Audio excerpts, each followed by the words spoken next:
Do you struggle with what if thoughts? We're going to talk all about how to stop them. Stay tuned. That's what's up next.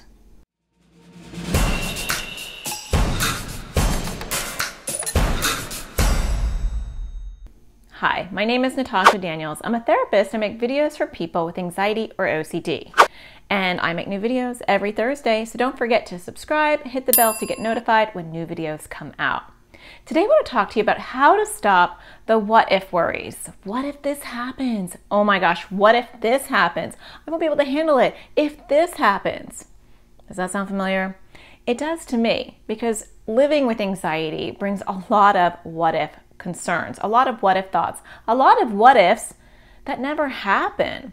So I want to talk to you today about how to stop what if thoughts, because it really is the thing that robs us of our happiness and makes us live in the past or the future and never in the moment, which is not fair because it's in the moment that we enjoy life. So everybody has what if thoughts. Even the average person has what if thoughts. But when you have anxiety or OCD, you have a lot more what if thoughts than the average person, and it is nonstop. So the first thing that I've noticed with myself and with the people in my practice that I've helped is that you have to be more aware of your thoughts. You have to kind of police your thoughts. You have to have more intention in where you put your focus. I am always aware, or I try to be aware, of what I'm thinking, because it's very easy to grow what I call snowball thinking. What if this happens? Oh my gosh, what would I do? And then I did that, but then what if this happens? And then I did that, and then what if this happens, right? And before we know it, we're living in an avalanche of what if snow thoughts that are overwhelming us, and we're not in the moment. We're not enjoying what's happening right in front of us. We're not soaking up life. We're soaking up what ifs. And who wants to do that? So I pay attention, and you can pay attention to what you're thinking. And you don't want to go over the top with this, but I know where I'm putting my focus, and it will go off track because that's what an anxious brain does. We don't get to control that, but what we do get to control is when we notice these things, what we do about it. So when I notice that I'm sitting there and I'm not in the moment, I'm in maybe next week's moment, I'm in the fantasy world of non-reality moment that's probably never going to happen. That's where I spend most of my time.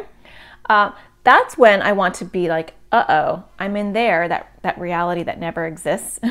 We all have different kinds of what if thoughts. Mine are normally like things that will never ever happen probably. And I bring myself back to the present. And what I say to myself, a little mantra that I say to myself is, it's not what if, it is what is. So what is happening right now? And it really does help bring me back to the moment. And I'll say, right now, no one's breaking into my house, because that's often a thought of mine. Right now, I'm safe and I'm healthy. Right now, my kids are happy. Right now, I'm just sitting here eating lunch. Right now, the sun's shining on me. Right now, I'm paying my bills. Right now, I'm having a good day. Right now, I'm okay. And right now is all that matters, because what if isn't what is. And often, especially for me, it will never be.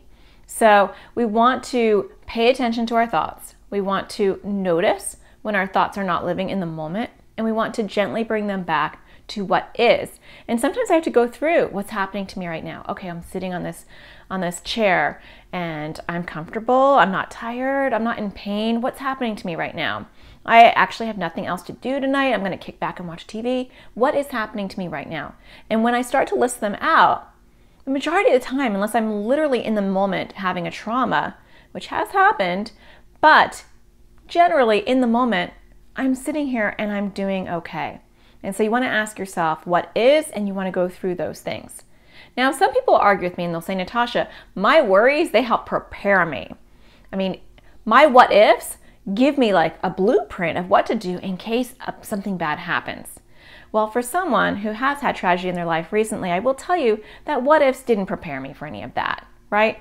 And in fact, what ifs rob you of the time that you could have spending with the people that you love, or the friends that you love, or the pets that you love, or the activities that you love, because you are traumatizing your brain before your brain's even traumatized. Save that for if and when it happens. And it may never happen, right? It doesn't prepare you. Now, let's say you have something that's actually really coming up. Let's say you have to present somewhere and you're nervous about it, or you have a doctor's appointment and you're nervous about it, or you have something that's a real life event, I always talk about, I back burner it. I'm going to put it on the back burner until it's coming up. So if it's the day before and I need to worry about how I'm going to present this and I'm nervous about it, then I will schedule what ifs. True story. I will schedule it. I will say, I'm going to sit down and I'm going to think about, all the things I'm worried about, and I'm going to come up with a plan. It does help me because I'll think, well, what if I forget what I'm going to say? And then I'll be like, well, I'll make little notes and then I can look down. Well, what if, I get like a dry throat? Okay, well, I'll bring some water. I'll make sure I have water with me. So in that way, my what ifs are actually productive because it's not what if fantasy world that often my brain wants me to focus on. It's something that's actually happening that I'm nervous about, and my anxious brain is providing me with all this possible scenarios of the bad things that can happen. And for me, then I plan. I plan on how I can circumvent, I can stop those things from happening, and it actually makes me feel better. So you want to ask yourself, am I having a what if that's reality-based, that's actually going to happen or could happen? Like it's scheduled, not like, oh, an asteroid could hit Earth, Natasha. No. Do you have something planned? Is it scheduled? And if so, how far out is it?